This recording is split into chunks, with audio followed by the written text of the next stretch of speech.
Boa noite, meus irmãos. Nós estamos aqui transmitindo para vocês a nossa aula de Escola Bíblica Dominical, que excepcionalmente está acontecendo nos sábados com a nossa turma dos jovens, né, que ocorria antes da pandemia lá na Igreja Presbiteriana de Osasco, todos os domingos. E temos estudado ao longo desses meses atrás o livro do Apocalipse. E hoje nós vamos dar continuidade à aula que nós tivemos no sábado passado, que é de Apocalipse capítulo 6, quando estamos falando ali a respeito dos quatro cavaleiros do Apocalipse. E é interessante relembrar tudo aquilo que a gente falou, né? Nós estamos aqui com a participação de alguns irmãos, que são, né, do nosso grupo de jovens, que é o Pedro, né, que está ali, o Pedro Casarini, e o casal do ano, que é a Vitória com o Lucas, né? Estão aqui participando.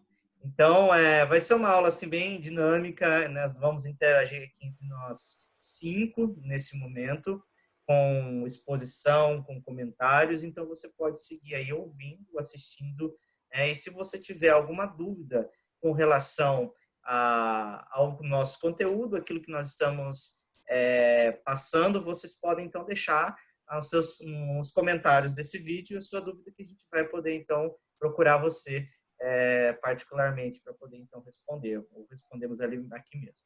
Joia? Então acompanhe com a gente agora a nossa aula, você é muito bem-vindo para isso. Ok? Bom, gente, então eu vou compartilhar aqui com vocês a tela, né, que a gente vai estudar hoje, ok? Então, hoje nós vamos continuar vendo o que nós estávamos estudando em Apocalipse capítulo 6. Então, vamos ler esse texto mais uma vez, do versículo 1 ao 8, que trata dos quatro cavaleiros do Apocalipse, certo? Essas figuras emblemáticas dos quatro cavaleiros do Apocalipse, que têm sido aí tem sido objeto de estudo, de discussão por teólogos, por não teólogos, e elas vão dizer, né, vão ser bem específicas ali no que diz respeito ao tempo que a gente está vivendo hoje, certo? Então, eu vou pedir para vocês, cada um ler um versículo. Acho que todo mundo está conseguindo acompanhar a tela direitinho aí, né? Tá bem, não sei se está bem nítido o texto bíblico. E assim a gente então dá início à nossa aula de hoje, ok? Pode começar com Pedro, depois Vitório e Lucas. Ok.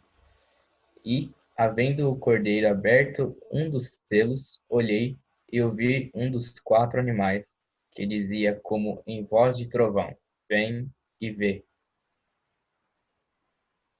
E Continua? olhei, e eis um cavalo branco, e o que estava sentado sobre ele tinha um arco, e foi-lhe dada uma coroa. Saiu vitorioso para vencer. E havendo aberto o segundo selo, ouvi o segundo animal dizendo: Vem e vê. Pode continuar, Pedro. Ok. E saiu outro cavalo, vermelho, e ao que estava assentado sobre ele foi dado que tirasse a paz da terra, e que se matassem uns aos outros. E foi dado uma grande espada. E havendo aberto o terceiro selo, ouvi dizer o terceiro animal: Vem e vê. E olhei, e eis um cavalo preto, e o que sobre ele estava assentado tinha uma balança em sua mão. E ouvi uma voz no meio dos quatro animais que dizia: Uma medida de trigo por um dinheiro, e 3 medidas de cevada por um dinheiro. E não danifiques o azeite e o vinho. E versículo 7 e 8. Pode ser ler o 7, Pedro? Ok. E, havendo aberto o quarto selo, ouvi a voz do quarto animal que dizia: Vem e vê. E olhei, e eis um cavalo amarelo. E olhei, e eis um cavalo amarelo, e o que estava assentado sobre ele tinha por nome Morte, e o inferno o seguia. E foi-lhes dado poder para matar a quarta parte da terra com espada e com fome, e com peste e com as feras da terra. Muito bem. Então, nós vimos na semana passada que, certo?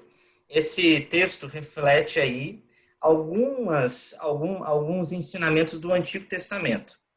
Deus, desde lá do texto de Levítico, ele sempre propôs ali vamos dizer assim, algo né, para poder tratar a vida do seu povo, especialmente, certo? Com envio de flagelos. Então, essa linguagem de flagelos que nós entendemos aqui no Apocalipse, ela está muito associada com aquilo que está escrito no Antigo Testamento, desde o livro de Levítico, no livro de Zacarias, no livro de Ezequiel, que são especificamente ali onde mostram que Deus enviaria algumas pragas para poder, então, punir os pagãos, as nações pagãs que estavam se rebelando contra Deus, e também purificar o povo de Deus. Tendo em vista que o povo de Deus, como vai mostrar Ezequiel, ele estava submerso em tamanha idolatria, então ele vai mandar ali algumas, Ezequiel vai nos mostrar que ele vai mandar alguns cavaleiros, quase que, vamos dizer assim, bem semelhantes a esses do Apocalipse, certo? Como representando ali alguns flagelos sobre a vida do povo, a fim de que pudesse, então, ali, purificar a vida do povo, purificar espiritualmente o povo, para que eles pudessem serem apresentados diante de Deus, certo? E isso aconteceu também para a punição das nações pagãs. Zacarias vai mostrar também de 4 cavaleiros que foram soltados pela terra toda, dizendo que, mostrando que Deus ele queria castigar as nações que exerceram um juízo mais, de certa forma, exagerado sobre a nação de Israel. Então, no Antigo Testamento, isso já foi tratado antes. Não é uma coisa nova que veio a ser, vamos dizer assim, ser colocada por João. João está apenas visualizando aquilo que os outros profetas visualizaram e profetizaram, só que agora de uma forma um pouco mais abrangente. Antes, no Antigo Testamento, tudo era subscrito ali às nações daquela época, certo? E sobre o povo de Israel em específico, que era o povo da aliança. A igreja, de certa forma, neotestamentária, como nós ouvimos, ela não existia até então. Ela existia ali, a igreja existia, permanecia através da comunidade de Israel, do povo de Israel. Eles eram a igreja naquele momento, e por conta dos seus pecados, por conta da sua infidelidade, incredulidade, idolatria, que todos nós sabemos que aconteceu na história deles, eles então, Deus enviava determinadas coisas para poder purificá-los. E ao mesmo tempo que enviava para poder purificá-los, enviava também com o intuito de exercer juízo sobre as nações pagãs. Aqueles que estavam, de alguma forma, se voltando contra Deus, voltando-se contra o Senhor, contra a sua palavra, e fazendo mal sobre a terra, né? Como nós vamos ver ali, o juízo emitido por a nação da Babilônia, deu que caminhava por todo sobre a terra, exercendo a autoridade deles opressora, né, fazendo uma série de males ali para todos os povos, especificamente para o povo de Deus. Então, nós vemos que essa visão, nós demos uma introdução na aula passada mostrando que essa visão de João, ela está associada com essas outras visões do Apocalipse, né, dos profetas do Antigo Testamento, e com algumas palavras da lei em Levítico. E ela tem um propósito. O propósito é duplo. O propósito de purificar a igreja e de exercer juízo sobre as nações pagãs. E isso, quando João está vendo essa visão dos 4 cavaleiros vindo do trono de Deus novamente, então ele começa a ver que aquilo que aconteceu no Antigo Testamento estava acontecendo de novo na nossa nova, vamos dizer assim, nossa nova era com Jesus Cristo, depois da ressurreição, só que abrangeria o mundo inteiro, não ficaria circunscrito ali a apenas algumas nações, mas abrangeria o mundo inteiro e o povo de Deus que hoje está relacionado com a igreja. Certo? Alguma dúvida com relação a essa questão? A gente só relembrou rapidamente aquilo que a gente passou na aula passada. Ok? Então, vou compartilhar com vocês aqui a tela, né, sobre do que a gente vai tratar. Então, o primeiro versículo ali, como nós lemos, nós vemos que esses cavalos, né, eles são oriundos ali da abertura de um selo, certo? Lembra que quando nós tivemos ali a visão do Apocalipse, no caso, a visão do trono de Deus, João teve a visão do trono de Deus ali, e vendo que tinha um livro, certo? Como vai dizer o capítulo 5. Esse livro, talvez ali dizem que podia ser um códice, tipo um livro grosso, daquele que é cheio de fechaduras, assim. Não sei se vocês é mais ou menos semelhante ao que é o nosso livro nos dias de hoje. Ou então podia ser um rolo, certo? Aqueles papiros enrolados, assim, entendeu? Que vinha com selos, que era tipo de cera, né? Que você colava sobre eles ali, né? Dando a ideia muito daquilo que se fazia em Roma, que eram os testamentos, né? Como que eram deixados os testamentos, né, para as pessoas? Uma pessoa morria, ele deixava uma herança, como que ele deixava? Ele escrevia o testamento nesse rolo, desse papiro, certo? Vamos dizer assim, em frente e trás, e ele enrolava e colocava alguns selos nele para romper, para, né, ser rompido apenas depois da sua morte. Se aquele selo foi rompido, então é porque uma pessoa morreu e está deixando alguma coisa para outra. Então, cabia à pessoa autorizada de romper aquele selo e entregar a herança, no caso, o testamento, para a pessoa, para o receptor desse testamento, certo?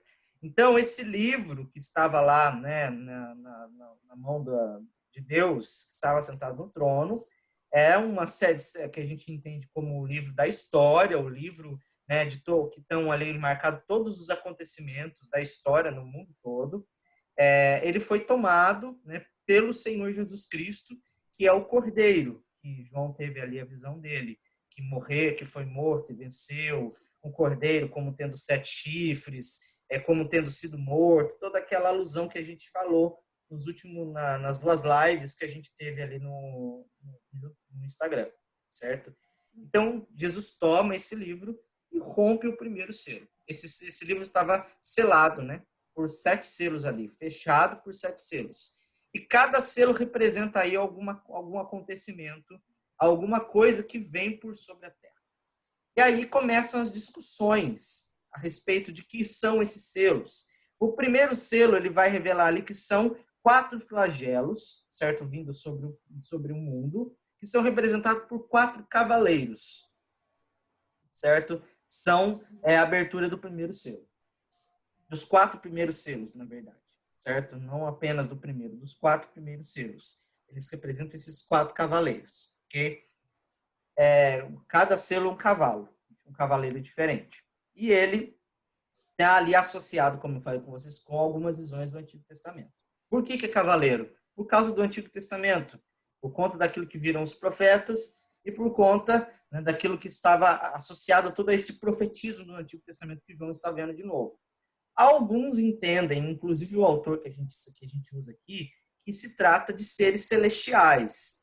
Eu não acho isso impossível também, não.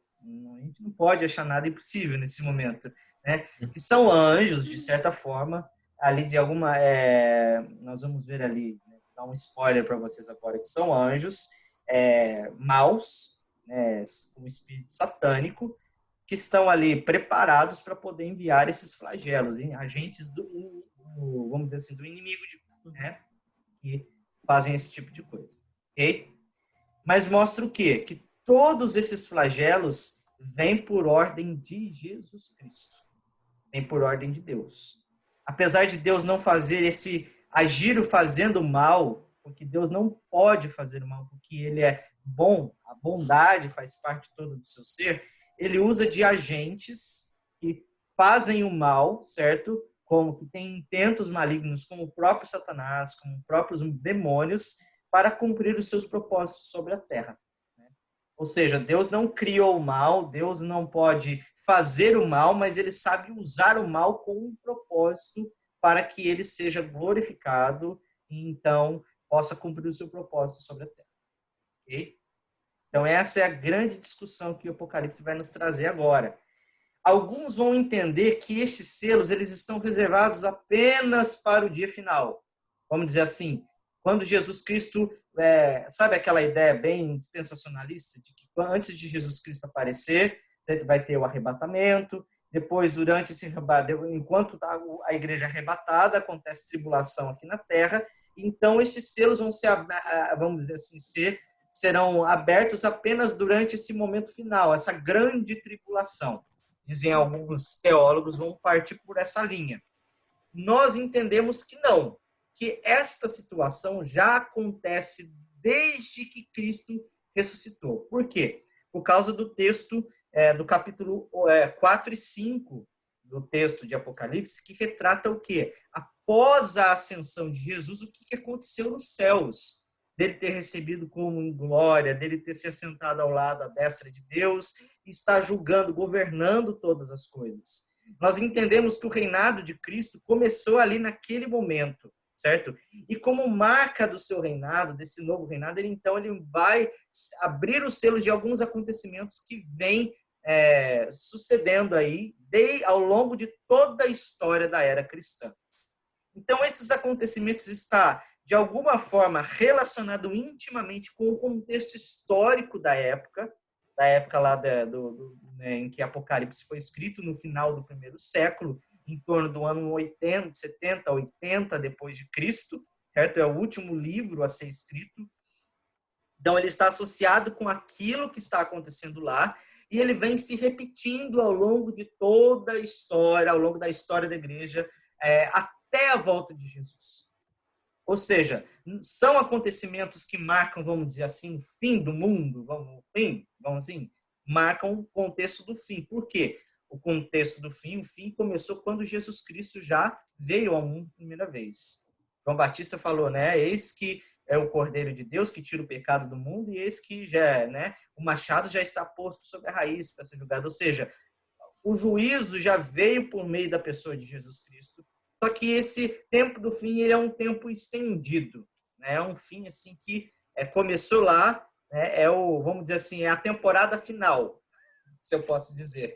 Se a gente for usar uma linguagem mais, coloquial para a gente entender essa coisa, como uma série que tem várias temporadas e tem a temporada final, que é o fim de toda a série, né?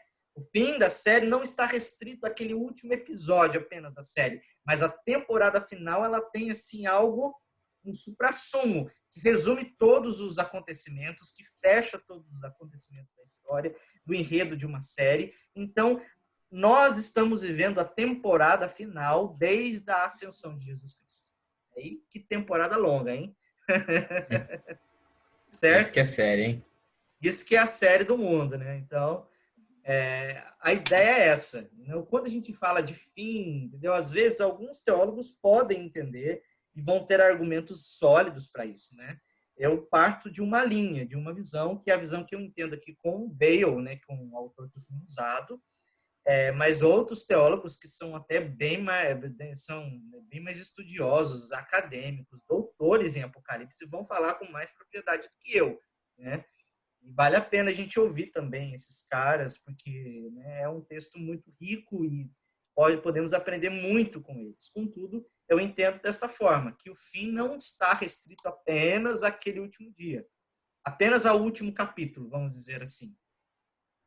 É algo que está restrito na temporada final, ok? Comentários sobre isso, gente? Só pegar enquanto eu vou pegar meu livro aqui.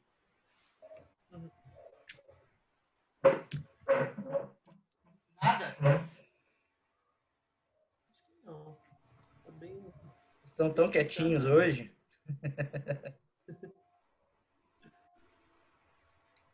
Então vamos lá, vamos continuar. Então o primeiro versículo vai falar ali que... O primeiro versículo vai mostrar que tem um trovão, certo?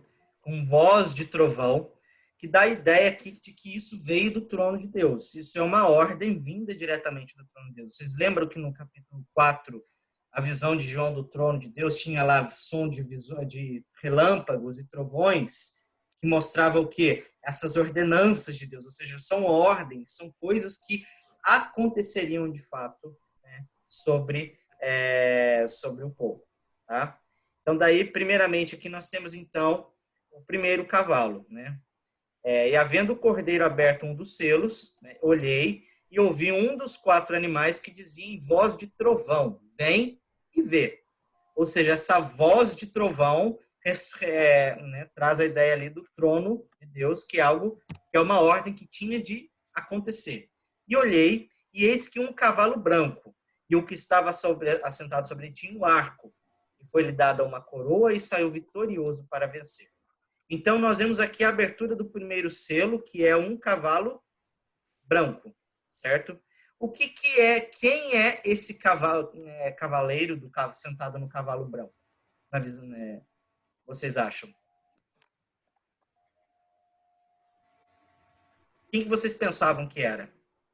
Eu posso dizer assim, a melhor pergunta. Eu acho que eu posso estar errado também, mas eu imagino assim que poderia ser Jesus, né? Porque diz também na Bíblia, não lembro onde, mas diz também que quando na volta, quando Jesus estiver retornando, ele aparecerá Cavalo descendo branco. assim dos céus num cavalo branco, né? Com uma coroa e tal. Apocalipse Então imagino que 14. imagino que possa ser Jesus Cristo. Porque é o primeiro, né? Ele vem e arrebata todo mundo. Os dele, no caso. Essa é a visão dispensacionalista. Ela que é uma visão assim, uma linha de raciocínio de Apocalipse que imagina que Jesus é o primeiro, vem, arrebata a igreja, leva e acontece a grande tribulação aqui na Terra, certo? Nós partimos de uma outra suposição. Primeiro, que a igreja não é arrebatada antes da tribulação, ela não é tirada antes da tribulação. E essa tribulação, essa grande tribulação, ela já está acontecendo. Acontece desde ali dos primeiros dias, certo? Da ascensão de Jesus com a perseguição dos primeiros cristãos até os dias de hoje. E quando, no finalzinho ali, assim, no último capítulo, vamos dizer assim, haverá uma grande tribulação. Uma tribulação hiper, talvez, entendeu? Que possa ali, entendeu? Vir, entendeu? Sobre os cristãos, e aí volta Jesus, né? Para poder, então, instaurar o reino, a dispensação eterna. Né? Mais ou menos isso. Então, como Pedro falou, esse primeiro cavaleiro pode estar associado a Jesus Cristo, vão dizer os dispensacionalistas, essa visão do Apocalipse, uma das 4 visões do milênio ali, né? Depois a gente pode explicar melhor o que é isso. Mas, entendendo o contexto do texto ali, que está associado com o capítulo 4 e 5, nós não podemos afirmar com precisão que é Jesus Cristo.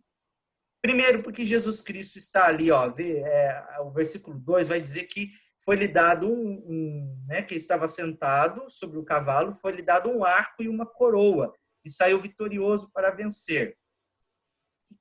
Às vezes as pessoas interpretam, esse arco pode também ser traduzido aí como espada, e as pessoas costumam interpretar isso a Jesus Cristo por conta daquilo que ele disse, né, que ele não veio trazer paz ao mundo, mas a espada, a guerra. Entendeu? Mas ali, nós podemos entender também que esse cavaleiro é o oposto daquilo que é Jesus Cristo. Ele é uma força satânica que procura derrotar e oprimir os cristãos, seja pelo engano, seja pela perseguição. Entendeu? Ou seja, porque branco, gente, também pode ter a ideia ali, né, de você, o inimigo, vamos dizer assim, Satanás, ele sempre, Paulo vai dizer ali que ele se transfigura em anjo de luz, ele engana muito, ele tenta se parecer muito com Jesus Cristo em determinadas coisas, entendeu? E o desejo dele é enganar. Como nós estamos entendendo esse texto a partir da ótica do Antigo Testamento, do contexto próximo, então nós entendemos que ele não pode ser Jesus Cristo, porque está aqui falando de peste, de males, de juízo sobre a terra. Entendeu? Então, a ideia desse cavalo branco aqui, desse cavaleiro branco, é o quê? Que ele se parece com Jesus Cristo e ele veio, então, para derrotar o primeiro Cristo. Por isso foi dado um arco para ele, certo? Ele é um agente do mal, foi dado um arco, então ele veio para trazer o quê? Engano e perseguição, especificamente para a igreja. Isso, Ô, pastor, foi. tem uma...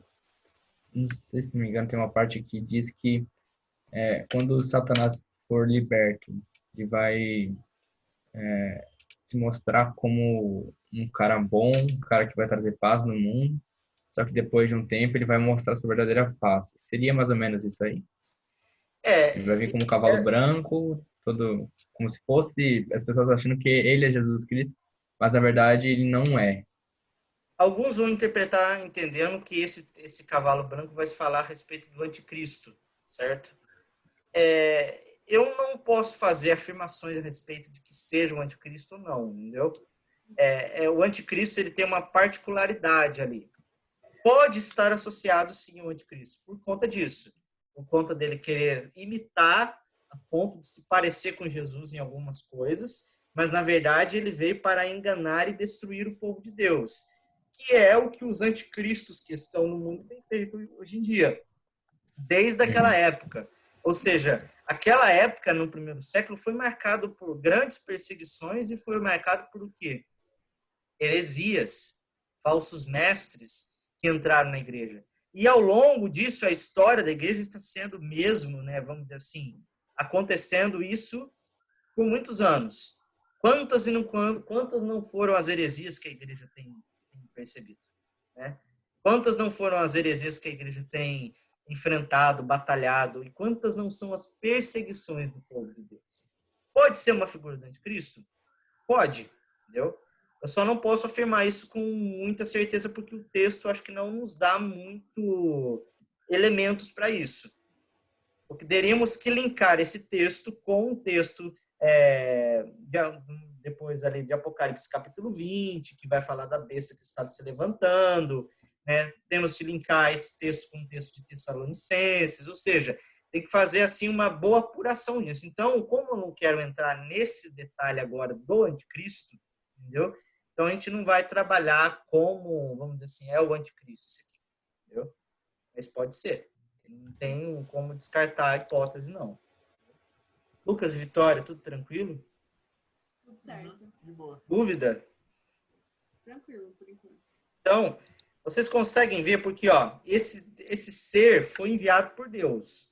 Pode ser o anticristo, como pode ser um ser celestial do mal, um ser angelical do mal, que veio então para fazer aqui derrotar, impor sobre os cristãos perseguições. E como que ele faz isso? Não é que ele aparece um cavalo branco literalmente lá, entendeu? Tipo, derrotando todo mundo. Não, por meio dos imperadores, das perseguições, de pessoas que estão ali sendo inspiradas por Satanás, na verdade, para poder fazer o mal, falsos mestres que têm se levantado na igreja. Isso é uma realidade que a gente está vendo constantemente. Né? Como que a gente tem lidado com essa questão? Né? Certo, gente? Depois, nós vamos ver aqui, no versículo 3 e 4.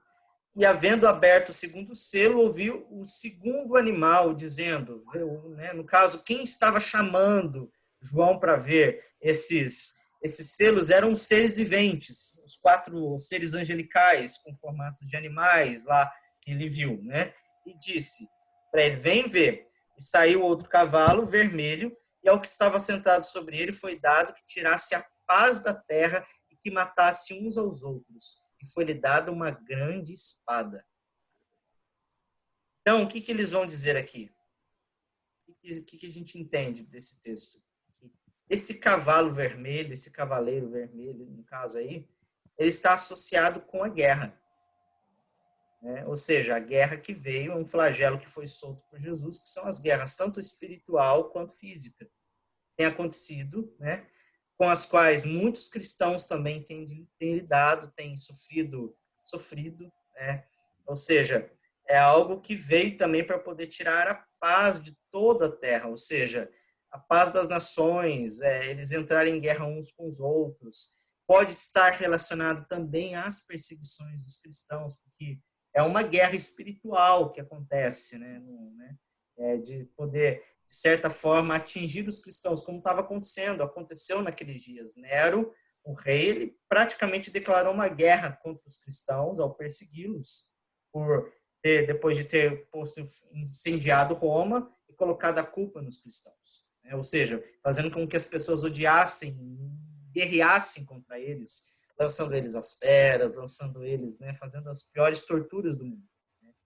E pode ter também, tem relação à guerra no sentido físico, armamentício, aquilo que tem acontecido ao longo de tantos e tantos anos aí da história, né, dos povos entrando em guerra, uma nação contra a outra. Pode estar associado também com aquilo que diz Jesus Cristo, diz dos sinais que antecedem a sua vinda, que são guerras e rumores de guerras. Ou seja, é o cavalo, né? Ou seja, é um selo que está ali, entendeu? guerras que estão acontecendo ao longo de toda a história e vão acontecer até o dia de Jesus voltar. Certo? Pergunta? Nenhuma. E depois vai ser tratado ali, né, no caso, depois o terceiro, versículos 5 e 6. Né? E havendo aberto o terceiro selo, ouvi dizer o terceiro animal, vem ver. E olhei, e eis que um cavalo preto, e sobre ele estava sentado, tinha uma balança em sua mão. E ouvi uma voz do meio dos 4 animais que dizia: uma medida de trigo por um dinheiro, e 3 medidas de cevada por um dinheiro, e não danifiques o azeite e o vinho. Esse aqui é bem interessante aqui, né? Primeiro que, comparado aos outros 2 selos, né, que ele viu, né? Não sei se esse aqui está ligado aqui. Quando ele viu esse cavalo, quem estava falando, né, dando a ordem, vem ver, eram os seres viventes ali, né? Aqui já muda um pouco de cena. Parece que é o próprio Cristo que está proferindo a respeito deste cavalo preto. É porque aqui não está falando que foi um dos animais, um dos seres viventes, dos seres angelicais ali que disse a respeito, chamou a atenção do apóstolo João para ver aquilo. Mas é um que estava, né, no meio lá. E quem que estava no meio do trono, no meio dos 4 seres viventes, retratado no Apocalipse 4, era o próprio Cordeiro, Jesus Cristo, né, no capítulo 5, aliás. Então, viu, né, que esse animal, né, e ouvindo a voz no meio dos 4, ou seja, não eram os 4, fornecia diretamente ali de quem estava perto do trono de Deus, e dizia ali uma frase, um dilema, vamos dizer assim, né? Uma medida de trigo por um dinheiro e 3 medidas de cevada por um dinheiro. Representando o quê? Uma medida de trigo por um dinheiro, por um denário, que era um dia de serviço, representava uma porção, um dia de serviço, certo? E depois, aqui 3 medidas de cevada por um dinheiro, ou seja, 3 medidas de cevada, ou seja, 3 refeições, 3 dias de comida por um denário, por serviço, ou seja, está fazendo aqui uma alusão a uma inflação, a uma fome, ou seja, escassez de alimento. Então, entende-se que esse terceiro cavaleiro aqui, nesse cavalo preto, representa o cavalo da fome. Representa aqui, né, a fome como um todo, né, sobre toda a terra, vindo sobre toda a terra, afetando tanto cristãos como não cristãos. Certo? Uma pergunta? Vocês não estão entendendo nada ou está super bem explicado? E por fim, ali nós temos o último cavalo, que é o amarelo, certo? Que diz, né? E havendo aberto, né, e tendo aberto o 4º selo, certo? O último selo, ouvi a voz do 4º animal, aí foi um animal, e disse: olhei, e eis um cavalo amarelo, e o que estava sentado sobre ele tinha o nome Morte, e o inferno o seguia. Foi-lhes dado o poder para matar a 4ª parte da terra, com espada e com fome e com peste e com as feras da terra. O que vocês acham que é esse 4º animal?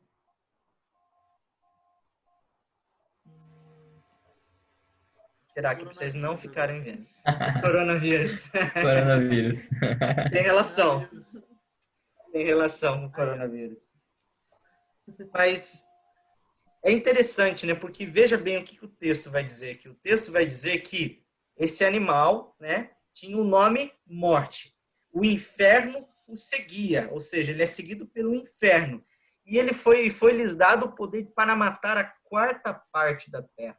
O que seria essa 4ª parte da terra? Seria o número mesmo da população ou é algo simbólico? É isso que eu ia perguntar para você. Boa pergunta. Tomara que seja simbólico. Tomara que seja simbólico, porque tem relação com o coronavírus. Nossa. Gente. Aí, ó. Tá matando toda a 4ª parte. Eu posso dizer para você que tem algumas pessoas que usam textos assim para basear exatamente essas afirmações. Isso é o coronavírus que vai matar com uma parte, pode dizer, 1/4 da Terra. Né? da população terráquea. Sim. A gente tem que sempre lembrar O Thanos. é o Thanos, né? Pode ser o Thanos. É, Coronavírus vai ser o Thanos aí, né? Misericórdia. aí começa aquela, né? Se você tem 3 pessoas perto de você que não morreram, pode ser você. É. Misericórdia. O povo entra em paranoia. Ó, Então, gente, É o Pedro. o Pedro já ficou lá, né? É, a casa dele tem 3, hein? É ele, o pai e a mãe. e uma cachorrinha. Pode ser a Tem cachorrinha. 4, ó. Tem 4. Não é nós, não. Então, irmãos, tem gente que vai usar o Apocalipse literalmente. Eu não acho isso uma boa leitura do Apocalipse. Por quê? Ele é uma literatura, como nós falamos ali, cheia de figuras de linguagem. Ele tem toda uma estrutura literária em cima dele que é baseada em simbolismos.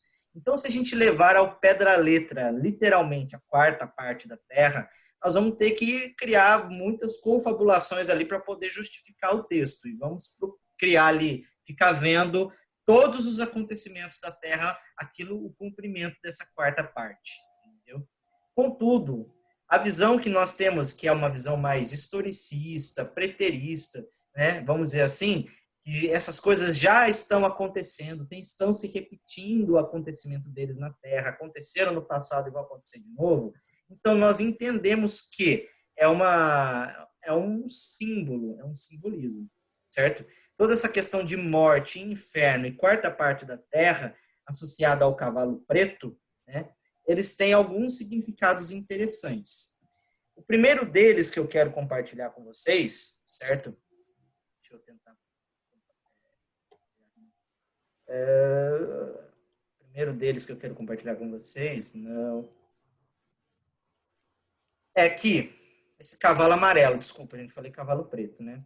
Esse coisa de morte, ele está de fato associado a doenças e pestes. Né? Aí, ó. Ou seja, alguns links com o Antigo Testamento vão associar isso a, né, doenças, a pestes, coisas que acontecem, não apenas doenças assim de vírus, mas peste de gafanhoto, coisas que acontecem para destruir a lavoura, ou seja, está sempre associada à morte nesse sentido por alguma coisa cataclísmica, se eu posso dizer assim, certo? Então, normalmente ele vem associado com a doença, com uma peste, certo? Inferno, de fato, aqui tem a inscrição inferno também, ela diz respeito, certo, ao lugar dos mortos, para onde os mortos vão, né? Onde eles vão depois de morrer, né? No caso, a mansão dos mortos, essa ideia grega de inferno, né? Até lembro daquele desenho do Hades lá, que tinha lá o lugar da mansão dos mortos, tinha as facas e cortava o linho, né? Ou seja, mais ou menos aquilo, não é aquilo, certo? Mas era no ideal das pessoas do Antigo Testamento, o inferno, o Hades, era onde todos os mortos iam. E é claro, né, que depois ali com a evolução, com a progressão da revelação, nós entendemos que os crentes com Jesus Cristo disse, eles não estão nesse lugar, estão no paraíso, que é um lugar especificamente para eles. Ou seja, o Hades, então, está associado a um lugar onde os ímpios estão, certo? O lugar onde vão para a maior parte das pessoas, né? E pode se referir a, então, vamos dizer assim, de forma geral, onde todo mundo vai, entendeu? Mas depois, na escatologia do Novo Testamento, a gente entende que existe essa separação entre os ímpios e os salvos, certo? Os salvos estão no paraíso, com Cristo, e os ímpios no Hades, no inferno, que é esse lugar aguardando o dia do julgamento. E só um spoiler para vocês, o diabo não está nesse lugar. O diabo não está no inferno. Que? Cadê o efeito sonoro? Tan, tan, tan. O diabo não está no inferno, entendeu? Depois a gente vai falar um pouco mais sobre isso, entendeu? A ideia aqui que não é a ideia do diabo como rei do inferno, que está lá, que tem o seu trono, o seu garfinho de 3, né, o seu espetinho lá, né, o seu tridente, entendeu? Vocês são meus, esse domínio não existe, gente. Chifrinho, assim. Não existe, entendeu? O inferno é o lugar que é dominado por Deus. Todos os lugares da terra são dominados por Deus, estão sob o controle de Deus. E esse próprio texto vai nos mostrar isso. Entendendo que o inferno segue essa morte, vamos dizer assim, né, é o lugar onde para todos os mortos vão, né, sendo levados aí pela morte, pelas circunstâncias em que vão, ou seja, circunstâncias cataclísmicas, doenças, pestes, essas coisas que acontecem, que estão sobre nós, né, quem tem domínio sobre o inferno é Cristo. Nunca o diabo teve domínio sobre o inferno. Então, essa é uma ideia errônea que tem sido propagada aí pelos filmes. Não tem nada a ver. Entendeu? Então, o que acontece? Então, aqui, inferno representa esse lugar para onde vão os mortos. Aqui mostra o domínio, o controle que Deus tem, que Cristo tem sobre esse negócio, sobre a morte, sobre o inferno. Sobre as circunstâncias que podem levar as pessoas à morte e para o lugar onde elas estão, que é o inferno. Que é o, vamos dizer assim, que é o juízo mais temido. Todos os 4 cavalos estão associados com esse último. Porque todos eles promovem o quê? Morte, de alguma forma. Morte por perseguição, morte por guerra, morte por fome e morte por, né, outras circunstâncias da vida. Catástrofes, acidentes, pestes, doenças. Então, tudo está associado com esse tipo de coisa. Entendeu? Ou seja, mostra o quê? Coisas que estão acontecendo na nossa vida. Mas que mostra que essas coisas estão, né, esse ser maligno que sai aí por toda a terra ceifando vidas, vamos dizer assim, ele mandando para o lugar que eles têm de ir, está sob o domínio de Jesus Cristo. Cristo domina sobre todos eles. Entendeu? Então, a morte e o inferno estão sob o controle de Jesus Cristo. Né? Ou seja, esses 2 elementos desse cavalo estão sob o controle, porque o próprio Cristo que ordena que eles saiam. Ou seja, Cristo ele está usando estes agentes, né, esses seres angelicais, esses seres maus, para cumprir os seus propósitos específicos. Propósitos de salvação, seus propósitos de graça, seus propósitos de redenção. Entendeu? Então, a gente não precisa temer no sentido de que vai vir algo assim, entendeu? São coisas que estão vindo. O coronavírus está relacionado a esse cavalo, de alguma forma? Cavalo amarelo? Tá. Entendeu? Mas ele está sob o domínio de Cristo. Cristo não perdeu o domínio sobre ele. Como não perdeu o domínio sobre a doença da gripe espanhola, que aconteceu 100 anos atrás, sobre a peste negra, que devastou a Europa, ali 1/4 da Europa praticamente, 1/3 da Europa praticamente. Então, e essa designação, né? Diz ali que ele tinha poder, foi-lhe dado o poder para matar a 4ª parte da terra. O que significa isso, será? Alguém quer tentar? Melhor não. 4ª parte da terra. Eu vou dizer aqui, ó. Eu vou. Estou aqui colocando aqui, ó. Um inseto no meu quarto. Eita. Peraí. Aí o 4º cavaleiro aí, ó. É o 4º cavaleiro. É do meu quarto, olha que legal. Acho que matei. Ai, ai. Gente, tá grifado aqui, ó. Esse negócio de 4ª parte da Terra é um efeito parcial.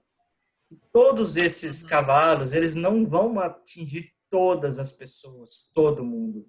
Não são todo mundo que vai morrer. Né? Todo mundo, a gente vai morrer, a gente vai viver como o Cid fala lá daquele meme. A gente vai morrer. É uma 4ª parte da Terra que representa no sentido que esses juízos não são sentidos por todas as pessoas, mas por uma boa parte. Assim como nós entendemos que não são todas as pessoas que vão morrer por coronavírus, algumas pessoas. Como não são todas as pessoas que vão morrer de catástrofe, algumas pessoas.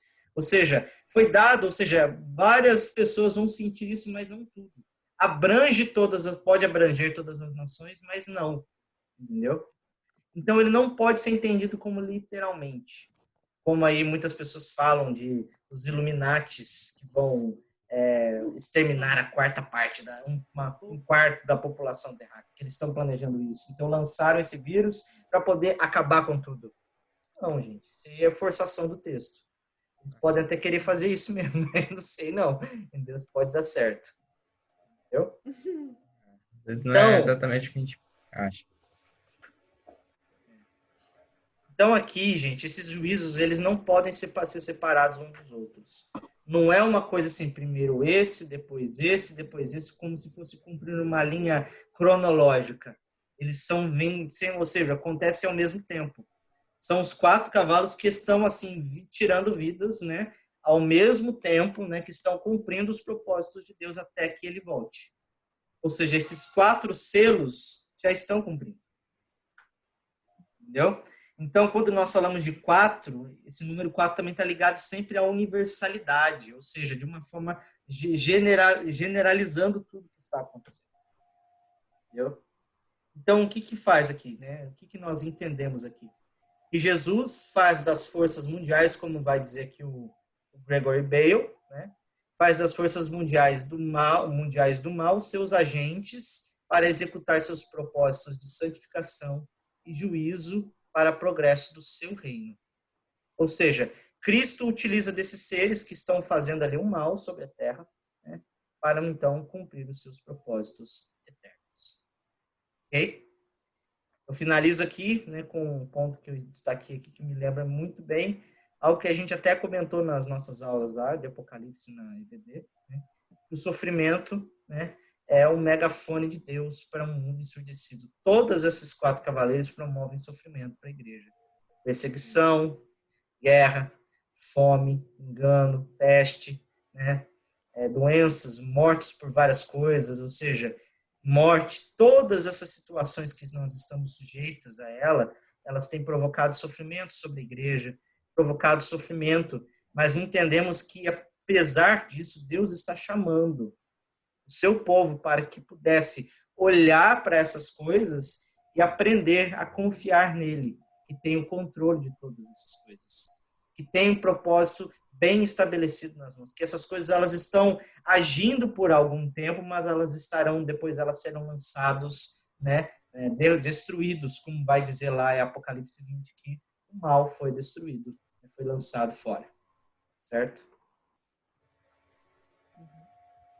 Então, irmãos, esses textos aqui, eles nos parecem muito, né, diferente da gente de querer nos trazer medo, pânico, especialmente nessa situação que a gente está vivendo. Né?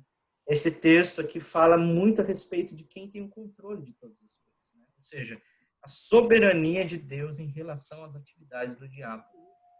O diabo, ele veio mesmo, né, como alguns interpretam aquele texto que foi aquela fala de Jesus que os fariseus, né, atribuindo aos fariseus que o ladrão veio para matar, roubar e destruir, quando ele está falando lá das ovelhas, no capítulo 10 de João, Jesus está citando os fariseus, os falsos mestres, ao se referir a esse ladrão, né?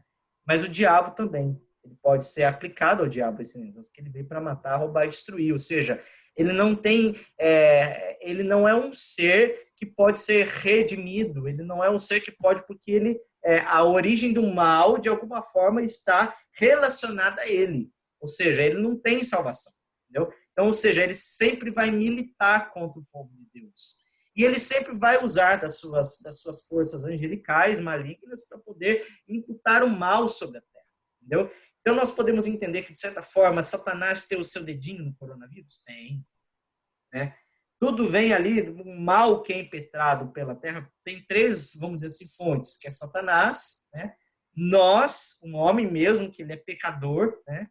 E o mundo, de alguma forma, o sistema mundano, né? Que são ali, que é corrompido, ou seja, eles são fontes, de alguma pode canalizar o mal, de alguma forma.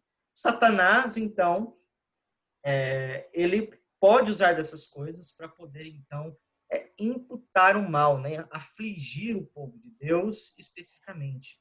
Mas Deus, sendo soberano sobre todas essas coisas, entendendo que ninguém pode bater de frente com Deus, dizer assim, que existe uma força antagônica a Deus, não existe.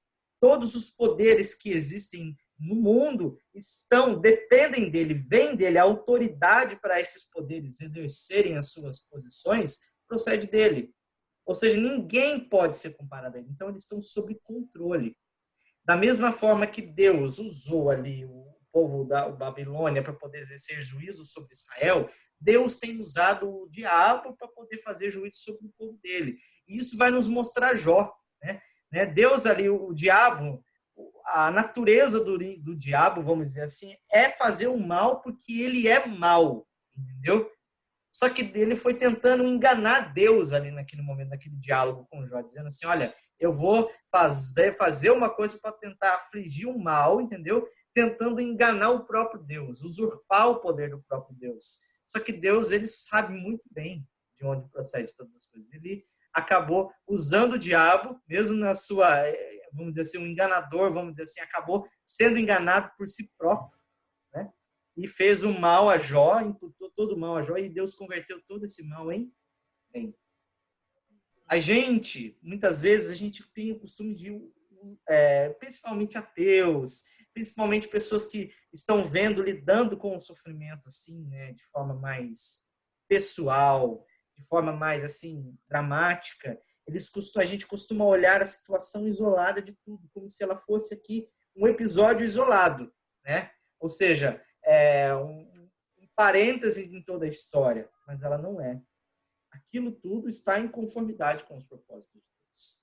Depois que a gente passa por esses males, a gente consegue enxergar melhor aquilo que é o porquê das coisas. E quando chegar no último capítulo da temporada final que nós estamos vivendo, né, nós vamos entender o porquê de tantas coisas. E esse texto foi nos dado para o quê? Para que nós entendamos que todas as formas de sofrimento que são desencadeadas, né, sobre nós, elas estão sob o controle de Deus. Então, é isso que nós aprendemos mais aqui com esse texto. Esse texto está relacionado a nós hoje. Nós estamos vivenciando a situação ali de crise política, de crise financeira, de crise sanitária. Ou seja, nada dessas coisas elas estão fora do controle do Senhor. A gente vai sofrer com muitas dessas coisas, com toda certeza. Os cristãos que vivenciaram isso na época ali das perseguições não foram poupados. Muitos morreram perseguidos, muitos morreram de fome, por N situações. Isso aconteceu ao longo de toda a história e vai continuar acontecendo. Contudo, a gente tem que confiar naquilo que Cristo falou no capítulo 1, versículo 6 de Apocalipse. É-me dado as chaves do inferno e da morte. Chaves sempre representam o que? A autoridade, ou seja, eu tenho autoridade. Ou seja, tudo o que está acontecendo está sob o meu domínio, sob o meu controle. Então, apesar da bagunça que a gente está vendo aqui no sistema político, essas coisas tudo, Cristo está sentado no seu trono, governando, e todas as coisas estão sob o seu controle. Entendeu? Ele é soberano. Ok? Então, a gente vai interromper agora essa gravação, pausar essa gravação desta aula. Eu agradeço você que está nos acompanhando aí, acompanhando durante esses minutos online, né? E que você possa continuar acompanhando esses estudos conosco. Agradecemos aí, que Deus, então, abençoe a todos vocês.